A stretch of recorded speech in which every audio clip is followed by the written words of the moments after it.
Hari ini saya akan melanjutkan pembicaraan tentang kita mau belajar dari Teresa Avila ya, tentang kesaksiannya, tentang ajarannya, dan sebagainya.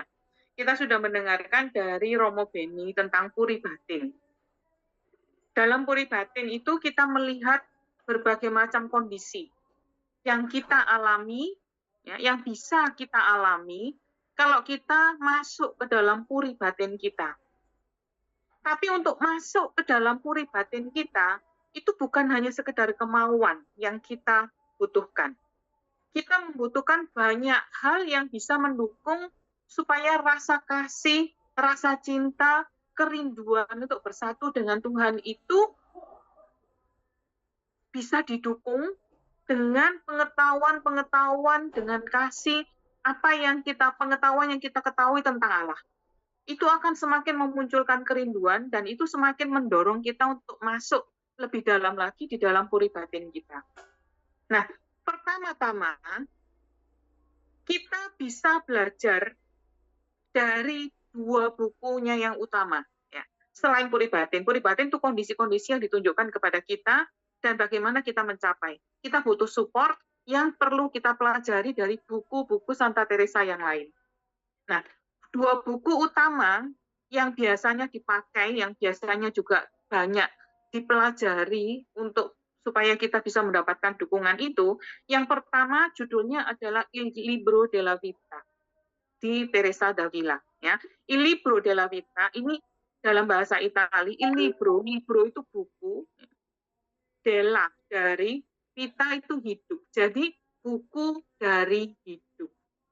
Kalau umumnya diterjemahkan mungkin dalam autobiografi, buku kehidupannya, tapi saya untuk kisahnya Santa Teresa Avila, saya tidak kurang merasa pas lah kalau misalnya itu diterjemahkan menjadi autobiografi. Makanya saya tetap pakai Il Libro della Vita. Ya. Nah, Il Libro della Vita, sekali lagi itu bukan autobiografi kalau menurut saya. Ya, jadi saya tidak mau mengatakan itu sebagai autobiografi, tapi saya katakan itu sebagai buku kehidupan. Dalam bahasa Indonesia buku kehidupan. Tapi saya lebih senang lagi kalau memakai itu sebagai Il Libro della Vita. Kenapa? Karena tokoh utama di dalam buku itu sebenarnya adalah Allah. Tokoh utama dalam buku itu, Teresa Avila itu orang kedua. Tokoh kedua. Tokoh pertama itu adalah Allah.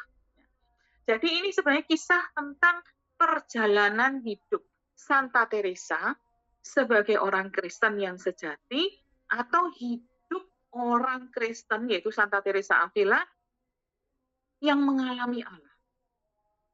Ya, atau pengalaman akan Allah dari Santa Teresa. Jadi bukan hanya sekedar menceritakan Santa Teresa Avila ini siapa, apa, dan sebagainya, tidak. Tapi ada Allah yang berperan secara utama di situ.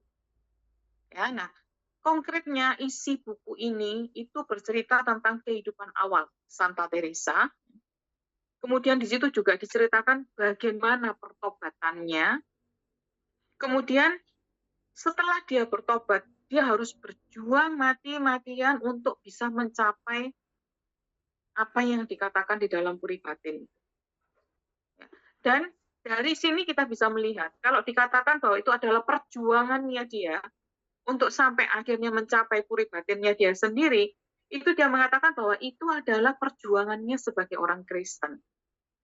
Ya, jadi bisa dikatakan bahwa puri batin, perjuangan memasuki puri batin, yang bisa juga disebut sebagai perjuangan untuk mengalami atau mencapai persatuan dengan Allah, itu merupakan perjuangan orang Kristen.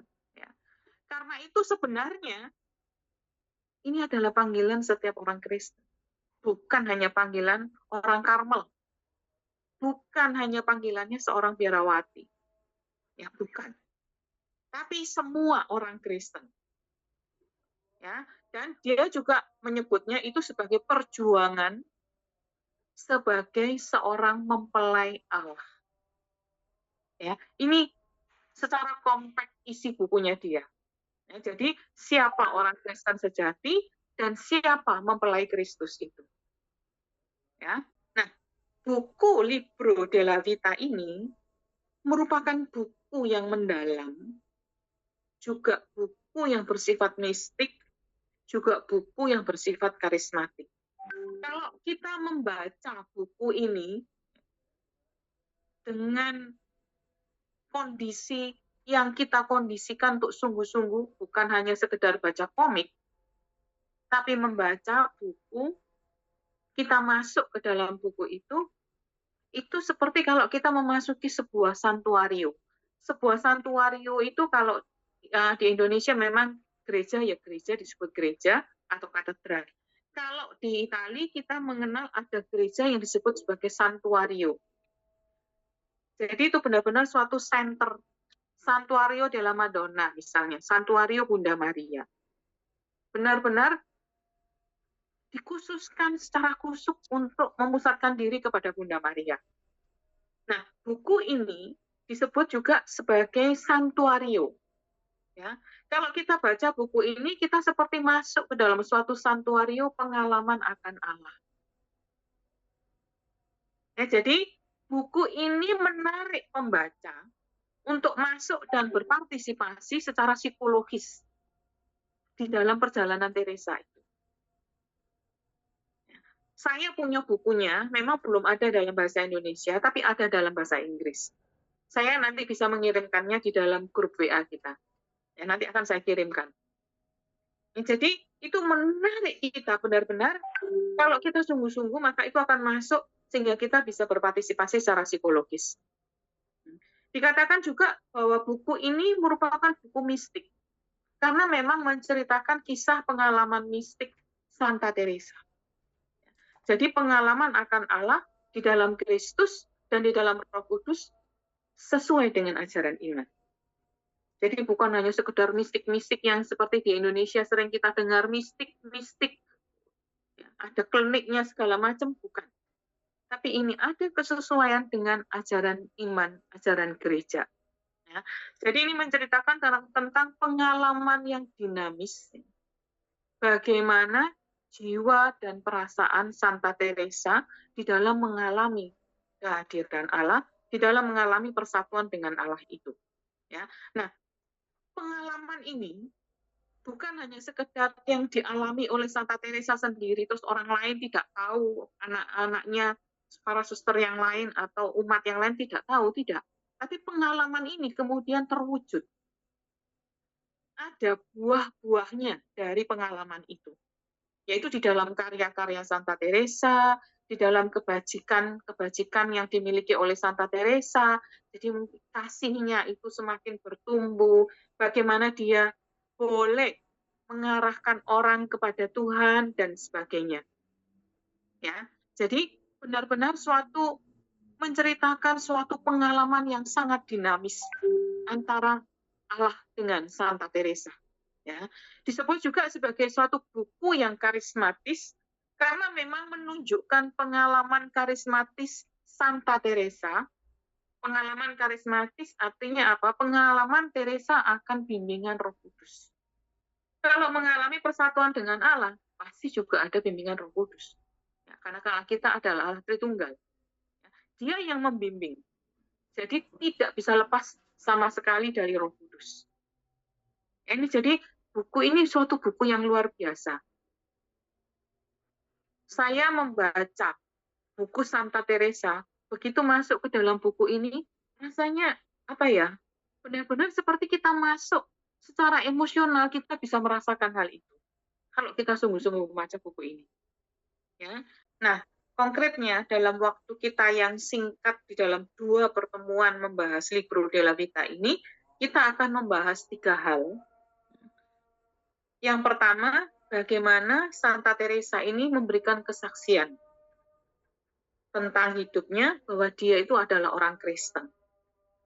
Dia bukan hanya suster, bukan hanya seorang karmelit, tapi yang utama dia adalah orang Kristen.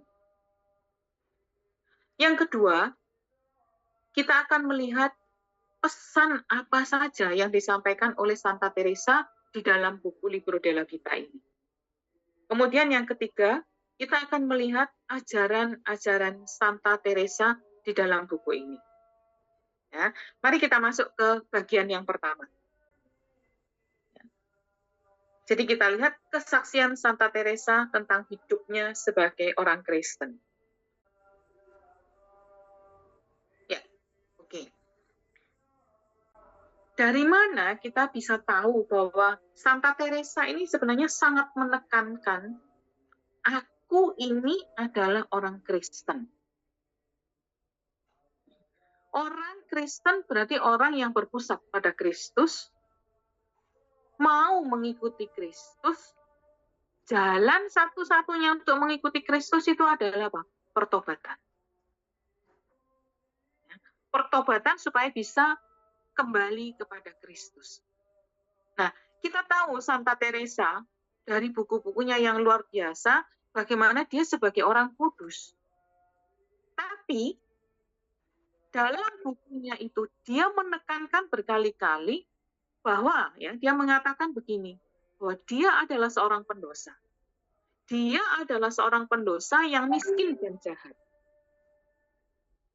Padahal semua suster di biaranya, apalagi suster di biaranya itu tahu siapa dia, mengalami siapa dia.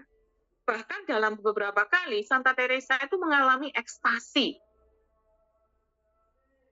Ya, dia mengalami ekstasi tanpa sadar dan itu dilihat oleh para susternya. Dalam film Santa Teresa Avila ya, di Spanyol itu yang dalam Puri Batin oleh Romo Benipang ditunjukkan gambar bentengnya itu adalah dari filmnya Santa Teresa Avila yang dibuat menjadi film seri di Spanyol. Bisa kalau Bapak Ibu berminat bisa dicari di YouTube, itu lengkap seriannya. Ya. Nah, di situ kita bisa melihat bagaimana Santa Teresa di dalam film itu, ya, satu kali dia tuh sedang masak. Dia sedang menuang minyak, ya, minyak ke dalam tempat masak itu, tempat penggorengan. Dia sedang menggoreng, menuangkan minyaknya, tiba-tiba dia tertarik masuk, dia mengalami ekstasi, dan itu ada suster-susternya yang lain. Suster-susternya yang lain itu melihat bagaimana dia benar-benar orang yang suci, orang kudus. Tapi dia bisa mengatakan hal itu. Kehidupanku adalah pendosa, aku adalah orang pendosa yang miskin dan jahat. Hal ini menunjukkan apa? Kerendahan hati yang luar biasa dari Santa Teresa. Ya, Santa Teresa menuliskan di dalam bukunya tentang hal ini bahwa kelemahanku yang utama ada dua yang terbesar. Satu, suam. Tahu ya Bapak Ibu, suam kuku, panas tidak, dingin tidak. Dalam kitab suci dikatakan itu akan dibuang, maksudnya dikeluarkan dari mulut kita. Bahasa Jawanya dilepeh. Suam. Seperti Santa Teresa Avila aja mengaku dirinya suam. Kemudian juga dia terlibat dalam pembicaraan yang sia-sia. Dia mengatakan ini, pada waktu dalam tentang Puri Batin, Romo Beni berbicara tentang Puri Batin, Romo Beni pernah menyinggung bagaimana Santa Teresa ini mengalami di biara yang pertama, biara Inkarnasion, kemudian dia mendirikan biara sendiri. Di biara yang pertama, dia diberi tugas. Karena Santa Teresa sangat cantik, Santa Teresa itu pintar ngomong, jadi dia diberi tugas untuk melayani tamu-tamu di ruang tamu, menerima tamu, mengajak ngobrol, dan sebagainya. Nah, dia merasakan di dalam hatinya, dia memang menerima tugas itu. Tapi dia merasakan pembicaraan yang sia-sia yang dia buat. Ya, dia merasa ditarik masuk di dalam kehidupan doa, tapi karena tugas itu, ketaatan yang dia lakukan, dia merasakan bahwa itu adalah pembicaraan yang sia-sia. Itu kelemahannya dia. Dan dia senang sebenarnya. Secara manusiawi dia senang dengan pembicaraan itu. Ya. Nah, kemudian dia mengatakan itu kelemahannya dia. Kemudian perjuangannya yang terbesar itu adalah berdoa.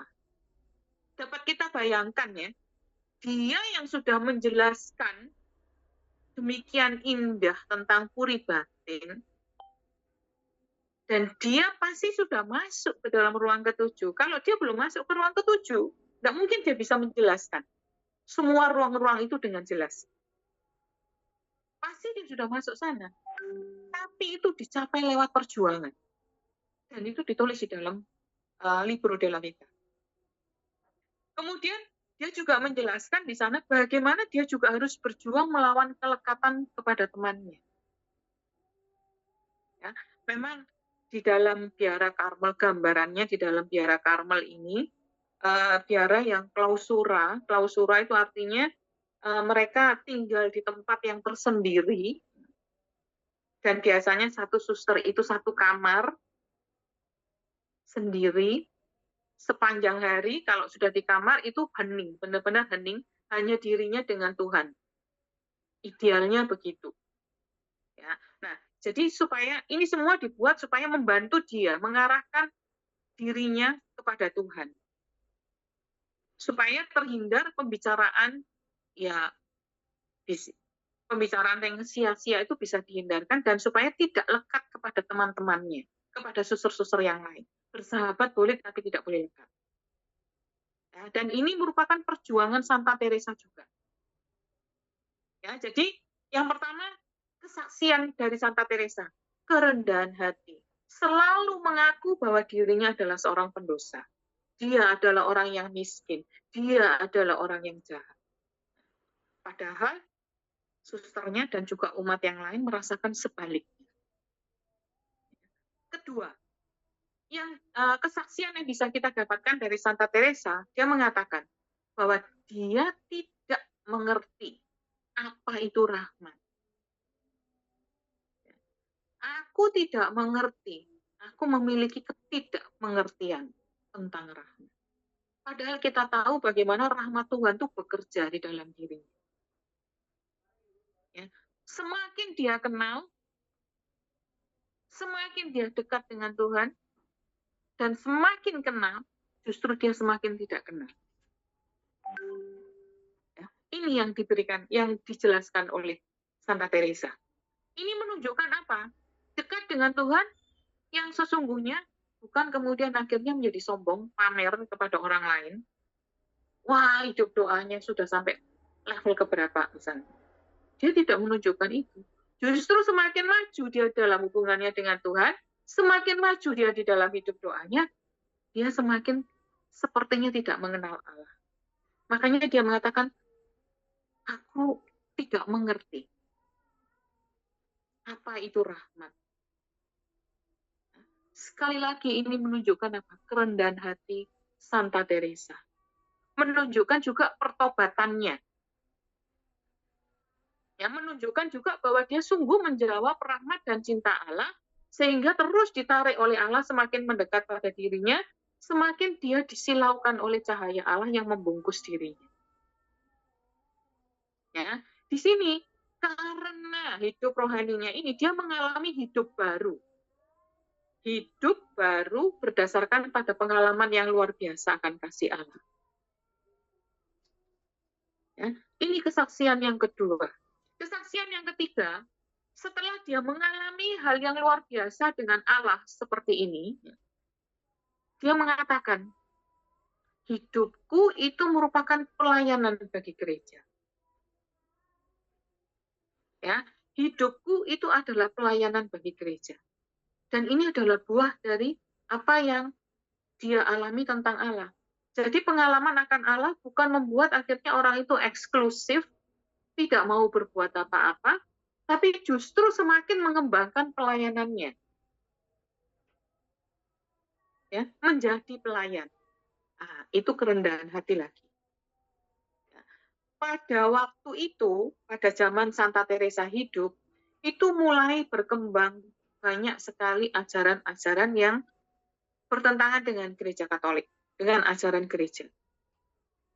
Hal ini mendorong Santa Teresa untuk menyerahkan dirinya sepenuhnya untuk pelayanan bagi gereja, karena dia tidak belajar teologi, maka jalan pelayanan yang dia berikan satu-satunya apa?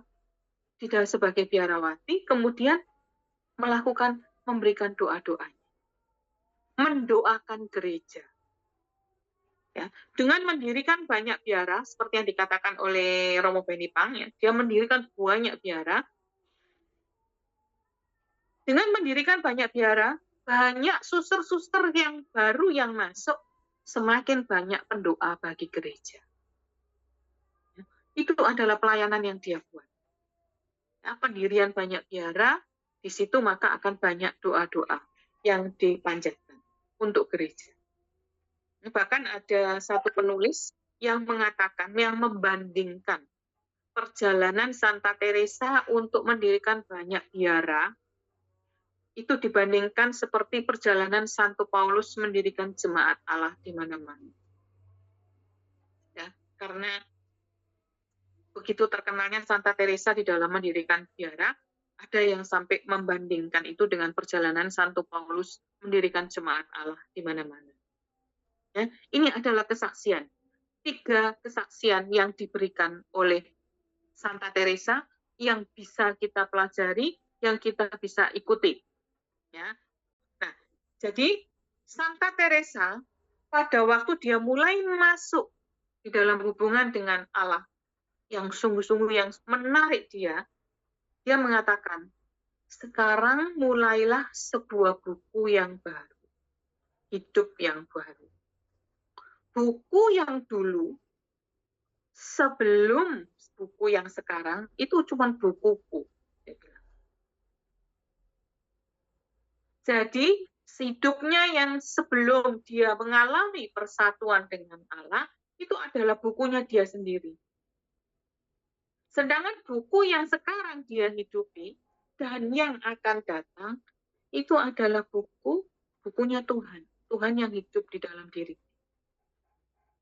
Ini benar buat saya, ini suatu hal yang sangat luar biasa, yang sangat mendalam sekali. Buku yang baru. Buku di mana sekarang Tuhan yang menulis buku itu bersama dengan Santa Teresa. Jadi bukan Santa Teresa lagi sendiri. Ya. Dan ini dijelaskan, ditegaskan dalam suatu, ya, Santa Teresa menerima suatu pengertian dari Allah, dari Yesus yang mengatakan, jangan takut, aku akan memberikan buku yang baru kepadamu. Jadi Santa Teresa menjelaskan tentang buku itu karena ada kata-kata yang dia dapat dari Allah, dari Yesus sendiri. Jadi hidupnya dia setelah itu sudah bukan dirinya sendiri, tapi dia jalan bersama dengan Tuhan. Ya. Nah, kita sudah melihat kesaksian Santa Teresa, sekarang kita lihat apa yang menjadi pesan-pesan Santa Teresa yang bisa kita lihat di dalam buku Libro della Vita. Ya. Pertama, Santa Teresa menunjukkan bahwa ada kesesuaian antara ajaran iman dengan pengalaman mistik. Kalau pengalaman mistik itu benar-benar pengalaman mistik sejati yang berasal dari Tuhan. Bukan mistik-mistik zaman sekarang. Ya, jadi harus ada kesesuaian antara isi ajaran iman dan pengalaman mistik. Kalau hanya pengalaman mistik saja, itu tidak sah. Kalau ajaran iman bisa berdiri sendiri, tapi pengalaman mistik tidak. Supaya pengalaman mistik itu kalau dilihat bisa membuktikan bahwa memang itu dari Allah, harus sesuai dengan ajaran iman. Ya, harus sesuai dengan ajaran iman Kristen. Nah, kesesuaian yang bagaimana antara ajaran iman ini dengan pengalaman mistik? Bahwa di dalam pengalaman mistik itu ada kehadiran Allah. Ya, bukan hanya sekedar mengatakan kehadiran Allah, tapi kehadiran Allah yang hidup. Dan memang di dalam hidup Kristen, kita kan berusaha dan kita menunggu kehadiran Allah secara penuh. Kita mengharapkan kehadiran Allah. Ya, jadi di dalam pengalaman mistik ini, Allah itu hadir. Allah yang hidup. Kemudian di dalam pengalaman mistik ini, bukan hanya dengan satu pribadi Allah, tapi dengan secara keseluruhan. Dengan Allah Bapa, dengan Allah Putra, dan dengan Roh Kudus. Jadi pengalaman mistik itu adalah pengalaman yang bersifat trinitas. Ya, dan pengalaman mistik ini dasarnya, isinya, itu juga adalah wahyu yang mengatakan bahwa Yesus itu adalah penyelamat. Karena itu kita perlu bersatu dengan Yesus, kita perlu datang kepada Dia. Nah, semuanya ini bisa kita alami, ya, bisa terjadi karena misteri rahmat. Karena ada rahmat, dan rahmat itu adalah misteri yang benar-benar tidak bisa kita pahami secara 100%. Seperti kalau misalnya saya melihat mouse ini. Ya, kelihatan pasti bentuknya begini dan sebagainya, itu tidak bisa. Itu merupakan suatu misteri. Dan juga di dalam pengalaman mistik yang sesuai dengan ajaran iman Kristen ini, itu sebenarnya mengkomunikasikan suatu komunikasi yang bersifat transformatif. Transformatif artinya yang mengubah. Yang mengubah diri kita dari keadaan dosa dan jahat, dirubah menjadi masuk ke dalam kehidupan ilahi. Hidup kita dirubah total. Ya, itu. Jadi, pesan yang bisa kita ambil di sini dari pesan yang pertama ini, bahwa di dalam menjalin hubungan dengan Allah itu ada hal yang disebut sebagai pengalaman mistik, tapi pengalaman ini berbeda dengan pengalaman mistik-mistik yang selama ini kita dengar. Itu ada mistik di sana. Itu ada mistik di sana. Ya, jadi berbeda dengan pengalaman dengan kuasa atau pengaruh roh lain yang bukan dari Allah. Belajar ilmu. Wah, di situ tempatnya penuh dengan mistik. Bukan, ya. Jadi pengalaman mistik yang di sini adalah pengalaman hubungan dengan Allah. Rambu-rambunya apa? Ajaran gereja. Ya, tidak pernah menentang ajaran gereja. Ya. Santa Teresa yang mengalami pengalaman mistik dengan Allah tidak pernah menentang gereja. Sekalipun dia harus mengorbankan banyak hal. Pada zamannya Santa Teresa, itu ada satu lembaga yang disebut sebagai lembaga inkuisisi. Tujuan lembaga ini adalah menjaga kemurnian ajaran gereja, kemurnian melindungi gereja dari ajaran-ajaran sesat. Banyak hal yang dilakukan oleh lembaga ini. Di antaranya apa? Mengeluarkan judul-judul buku yang menurut lembaga ini buku yang sesat. Itu harus dibakar. Nah, Santa Teresa juga punya beberapa buku dari situ. Bahkan sebenarnya Santa Teresa banyak tertolong dengan satu buku yang membantu dia dalam hidup rohani. Yang membantu dia dalam hidup rohani. Tapi kemudian dia terpaksa harus menyerahkan buku itu, dan buku itu harus dibakar. Dan kemudian juga dia pernah mengalami, karena pengalaman-pengalaman rohani, pengalaman-pengalaman mistik yang dia alami ini, ada prasangka. Dia dicurigai bahwa apa yang pengalaman-pengalamannya dia itu adalah pengalaman-pengalaman yang sesat. Kalau seandainya itu bukan dari Tuhan, padahal dia sudah mencapai level yang lumayan ya tinggi ya dalam hubungan dengan Allah. Kalau itu bukan dari Allah, pertama kesombongan itu akan keluar. Kedua, kalau seandainya dia dicurigai seperti itu, dengan kesombongannya dia akan marah dan dia akan keluar dari gereja. Ya, jadi pengalaman mistik harus selalu ada kesatuan dengan ajaran gereja. Tidak pernah menentang gereja. Pasti tetap ada di dalam persatuan dengan gereja. Ini yang pertama, pesan yang pertama. Pesan yang kedua, Santa Teresa mengatakan, kalau di dalam manusia seperti aku, Tuhan bisa melakukan hal yang besar.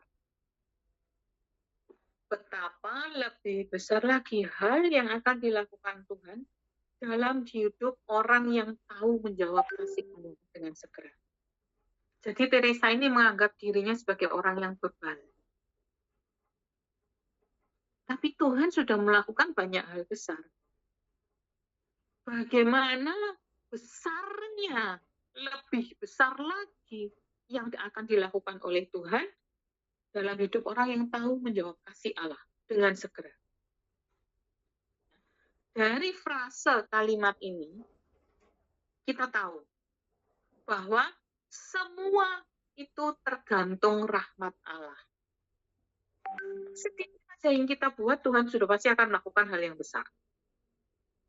Apalagi kalau kita sungguh-sungguh melakukan dalam kasih. Kita sungguh bersatu dengan Allah. Ya.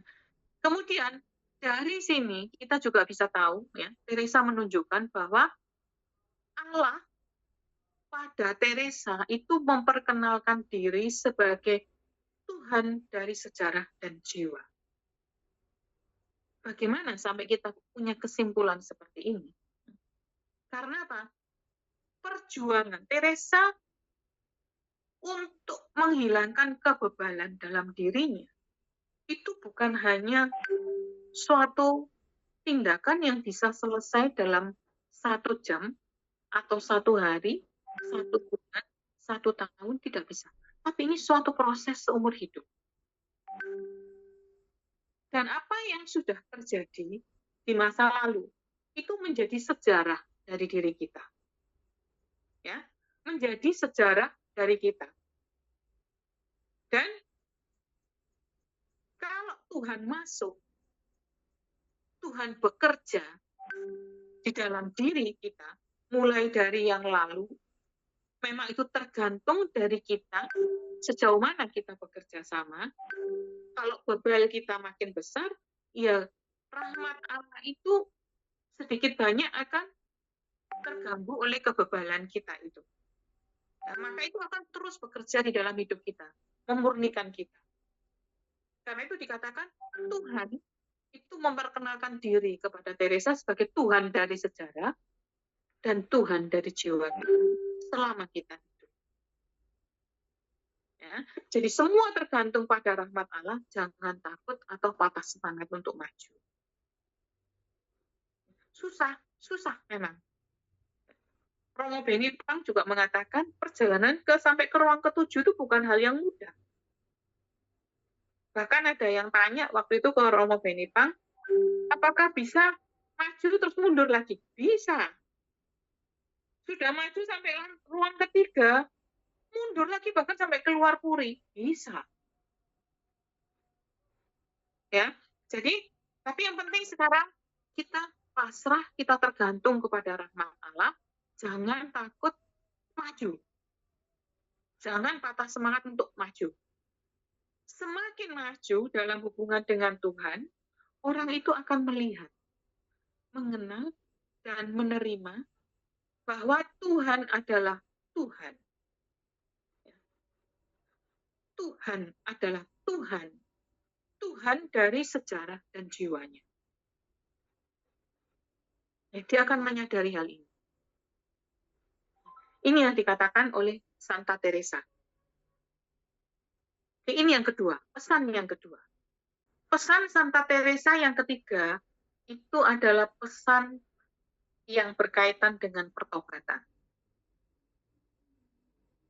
Dia mengatakan, kalau kita tetap tinggal dalam dosa, berarti kita itu sebenarnya tidak mau memandang dia.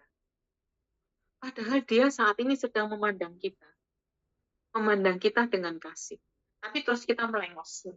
Tidak mau melihat Allah. Ya, jadi pertobatan itu membiarkan kita, diri kita, dipandang oleh kasih Allah. Kita diam membiarkan diri kita dipandang oleh kasih Allah. Ya, itu pertobatan. Nah, berdoa itu adalah posisi mempertahankan saling berpandangan antara kita dengan Allah. Ya, jadi dalam doa itu kan kita mengarahkan perhatian pada Allah. Jadi kalau kita berdoa, kita mempertahankan posisi berpandangan dengan Allah. Ini pengertian doa menurut Santa Teresa Avila. Nah, untuk bertobat itu bukan hanya dari diri kita sendiri, tapi kita membutuhkan intervensi kuasa Allah. Manusia setiap saat itu membutuhkan pembaharuan dan pemurnian. Dengan kuasanya sendiri dia tidak bisa. Yang dibutuhkan itu dari kita, dari pihak manusianya, itu adalah mau dan berusaha. Selebihnya itu adalah rahmat. Itu adalah kuasa Allah. Kalau misalnya sekarang satu contoh ya, sakramen. Kita tahu sakramen tobat, sakramen pengakuan dosa. Kita tahu artinya. Kita tahu bahwa itu kewajiban kita untuk melakukan. Tapi kalau tidak ada kemauan, tidak ada usaha, itu juga tidak bisa terjadi. Dan tidak ada artinya buat orang itu, untuk kita yang tidak mau berusaha. Ya, jadi bertobat itu mempertahankan posisi, ya, membiarkan diri dipandang oleh kasih Allah, dan terus-menerus harus kita usahakan lewat doa. Untuk terus berdoa ini butuh apa? Butuh mau dan usaha. Ya, butuh mau dan usaha dari pihak manusia. Sisanya terserah Allah. Ya, sisanya terserah Allah. Santa Teresa mengatakan bahwa perjalanan hidup doa Kristen itu merupakan suatu persahabatan ilahi. Ya, itu ditunjukkan lewat pengalamannya sendiri akan doa yang sampai kemudian membuat dia bisa ditarik oleh Allah sampai masuk ke dalam ruang ketujuh puri batin. Kemudian lewat ajarannya, dia mengatakan bahwa kita harus menjadi pelayan kasih Allah. Caranya bagaimana? Kita perlu memiliki dan menjaga pertobatan terus-menerus. Itu perlu, pertobatan terus-menerus. Kemudian, dari sejak awal kita lihat kerendahan hati. Ya. Dan yang ketiga itu adalah hidup doa. Ya.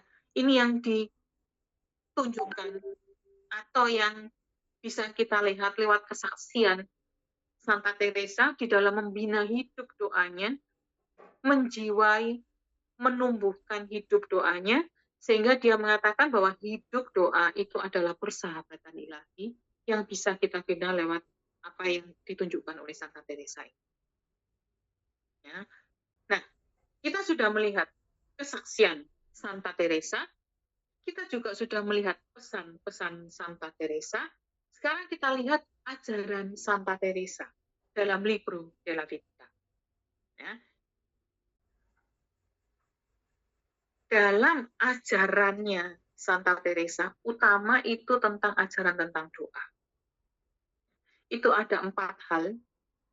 Yang pertama itu tentang arti dan pentingnya doa. Kemudian yang kedua, dia mengajarkan tentang 4 tingkat hidup doa. Pada waktu pertemuan kita dengan Romo Penipang, ada yang pernah bertanya tentang 4 tingkat hidup doa, yang dengan perumpamaan orang mengambil air. Nanti itu kita akan bahas. Ya. Ini dijelaskan atau ditulis Santa Teresa di dalam Libro della Vita. Kemudian yang ketiga, kita akan melihat kesimpulan bahwa hidup rohani itu bersifat kristologis. Kristologis artinya apa? Bersifat sangat-sangat Kristus. Logis. Bersifat sangat-sangat Kristus. Kemudian kita akan lihat ringkas tentang pembagian buku. Ya. Mari kita masuk dalam pengajaran Santa Teresa tentang doa. Kita akan lihat tentang arti dan pentingnya doa. Dasarnya dari mana ajaran Santa Teresa tentang arti doa dan pentingnya doa itu bagi kita itu bagaimana? Ya, itu diambil dari surat, diambil dari Injil Yohanes bab 15 ayat 15 yang mengatakan, di situ ditulis, aku tidak menyebut kamu lagi hamba, sebab hamba tidak tahu apa yang diperbuat oleh tuannya. Tetapi aku menyebut kamu sahabat, karena aku telah memberitahukan kepada kamu segala sesuatu yang telah kudengar dari Bapa. Jadi sahabat. Kalau kita lihat pengertian sahabat, kalau kita punya sahabat, kita kan pengen ngobrol. Apa yang kita alami, mau curhat dengan sahabat itu. Kalau benar-benar dia itu sahabatku, dia adalah seorang sahabat kita. Jadi di hadapan Yesus, kita ini bukan lagi seorang hamba. Bukan lagi bawahan, tapi kita sahabat. Karena itu, Yesus menceritakan semuanya. Dan Yesus mau supaya apa yang dia alami juga kita alami. Ya, kita juga mengalami. Nah, ini adalah kasih yang luar biasa yang diberikan oleh Yesus kepada kita. Nah, bagaimana sekarang kita mau membalas kasih itu? Sahabat. Masa hanya dari Yesus sendiri memandang kita sebagai sahabat? Kita diangkat sebagai sahabat Yesus itu merupakan suatu posisi yang luar biasa. Suatu hal yang luar biasa yang kita terima dari Yesus, maka kita perlu, bahkan harus membalas. Kita juga harus menjadikan Yesus itu sebagai sahabat kita. Kalau kita menjadikan Yesus sebagai sahabat kita, artinya apa? Kita membalas kasih-Nya. Konkretnya bagaimana kita membalas itu? Yaitu dengan doa. Di sini letak pentingnya doa. Dengan melakukan doa, berarti kita membalas kasih Allah yang sudah menjadikan kita sebagai sahabat. Karena itu doa itu bukan hanya sekedar hafalan, Bapa kami yang ada di dalam surga, selesai. Bahkan bisa balapan. Mandalika ada di sini, bukan. Tapi berdoa dengan hati yang sungguh-sungguh. Karena pada saat kita berdoa, kita berhadapan dengan Allah, kita berhadapan dengan sahabat kita. Kita mau cerita semuanya yang ada dalam diri kita. Pengalaman kita, dan sebagainya. Itu semua dibawahi dalam doa. Kita curhat. Itu adalah doa. Doa bukan hanya hafalan. Doa itu bukan hanya rumusan. Tapi doa itu adalah apa? Curhat diri kita kepada Tuhan. Ya. Ini kalau doa menurut Santa Teresa Avila. Jadi Tuhan memandang kita apa adanya yang ada pada diri kita, itu kita dilihat oleh Tuhan. Ya, ini tentang doa, pentingnya doa. Doa yang dihayati, doa yang bagaimana yang bisa kita hayati. Doa yang bagaimana, doa yang tadi menjawab kasih Allah, membalas kasih Allah. Doa yang bagaimana, yaitu doa yang dihayati dan dihidupi oleh Yesus sendiri. Karena memang Yesus itu adalah model. Model dalam doa, guru di dalam doa. Kalau kita lihat bagaimana Yesus berdoa, Yesus berdoa tidak membawa kitab loh. Yesus pada waktu benar-benar ketakutan, justru Yesus tuh ngomong apa adanya kepada Allah Bapa. Jadi kalau kita lihat, doa yang ditunjukkan oleh Yesus itu adalah menunjukkan hubungan antar pribadi. menunjukkan hubungan antara pribadinya dengan pribadi Allah Bapa, dan itu terjadi di dalam iman, dalam kasih, dan di dalam pengharapan. Dalam iman, contohnya yang ditunjukkan oleh Yesus. Pada waktu Yesus ketakutan di Taman Getsemani, dia berdoa, "Ya Tuhan, aku mau supaya, kalau menurut kemauanku, aku mau supaya piala ini berlalu dariku. Tapi Tuhan, jangan kehendakku yang terjadi, tapi kehendakmu." Itu Yesus sendiri yang berdoa. Yesus menganggap Bapa. Dia percaya benar-benar. Dia beriman benar-benar kepada Bapa. Dan dia pasti mengatakan itu karena apa? Karena dia mengasihi Bapa. Karena itu biar kehendak Bapa yang terjadi, bukan kehendak. Karena dia tahu kehendak Bapa itu yang paling baik.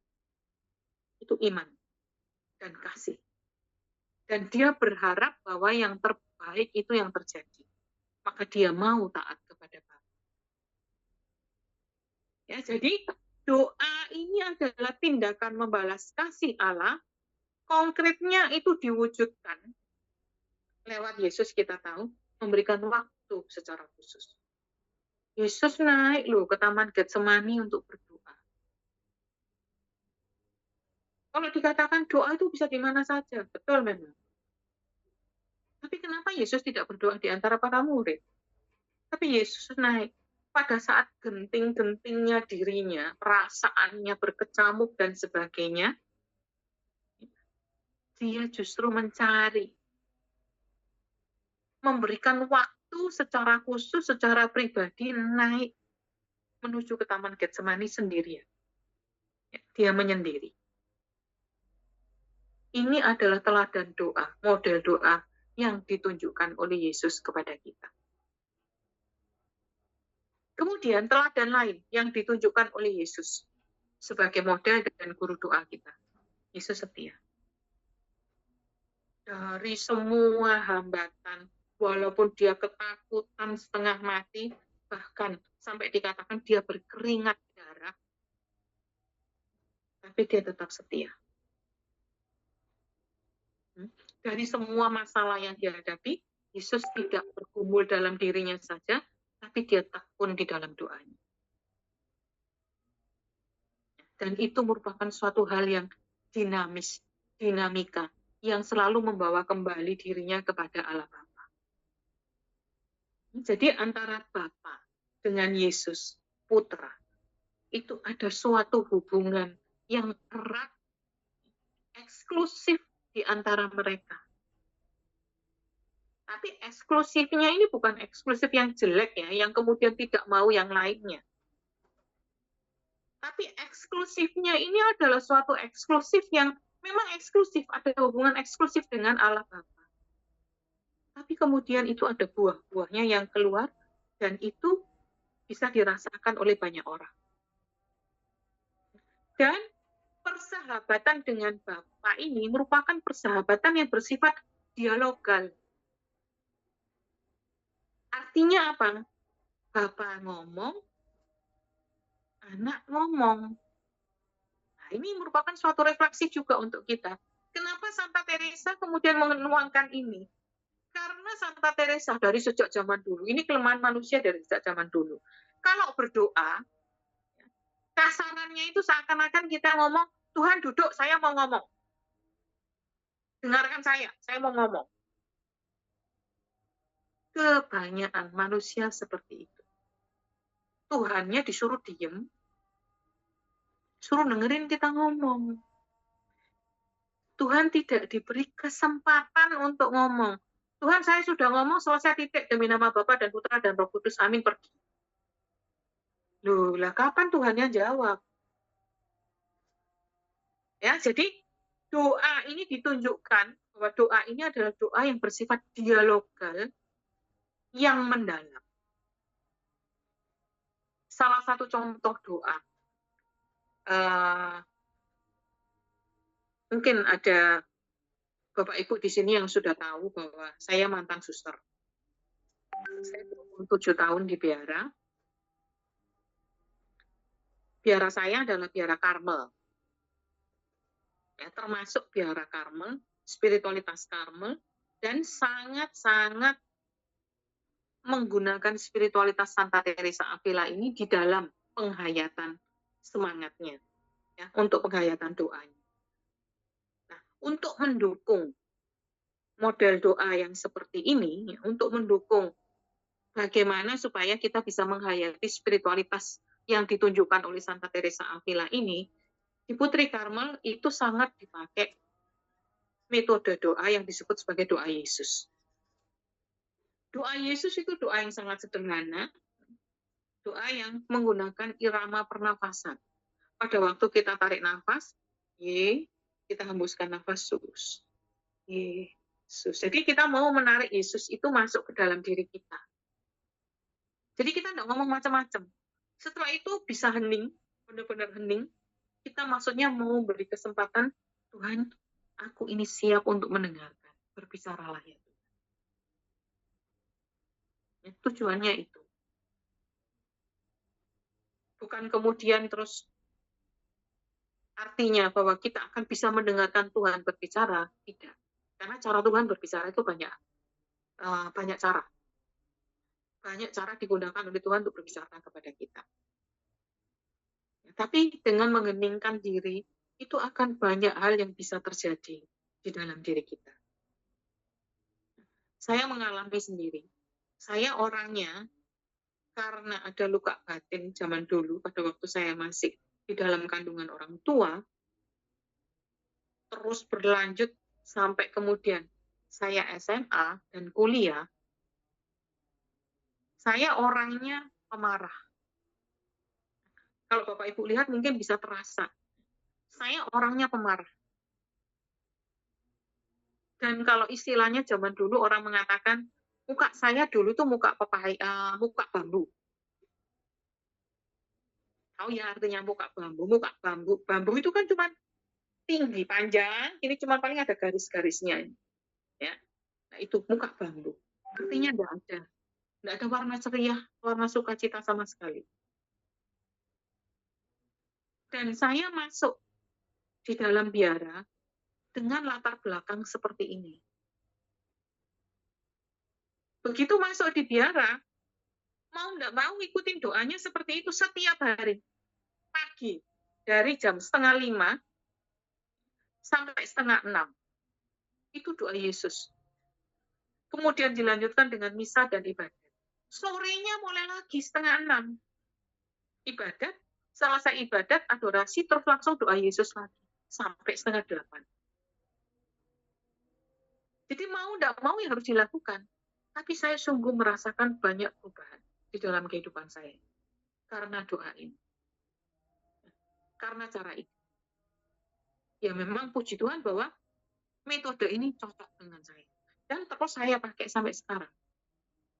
Karena memang saya cocok dengan ini. Ya, ini. Jadi ini adalah teladan doa. Kita belajar dari Yesus sebagai model dan guru doa kita.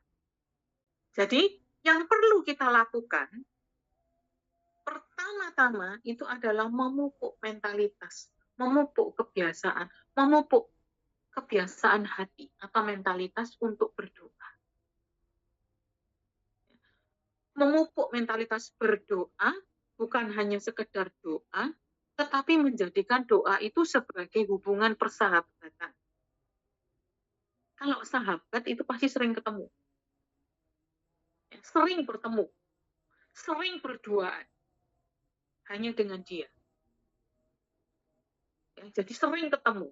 Bukan hanya kemudian doa itu cukup sebelum makan, sesudah makan. Atau kalau saya dengan Pak Galen setiap hari sebelum mulai kerja ada doa bersama. Bukan hanya itu. Tapi adakan waktu khusus untuk bertemu dan berbicara dengan sahabat kita itu. Coba itu mulai dibina. Mulai dipupuk mentalitas seperti itu. Semua orang butuh, karena semua orang itu tujuan hidup Kristianinya itu adalah mengalami persatuan dengan Allah. Bersatu dengan Allah. Itu tujuan hidup orang Kristen. Ini tujuan hidup. Nah, metode atau spiritualitas Santa Teresa Avila ini adalah salah satu jalan. Ya memang mungkin ada yang nggak cocok dengan spiritualitas ini, mengatakan, saya lebih cocok dengan spiritualitas Santo Santa yang lain. Silahkan.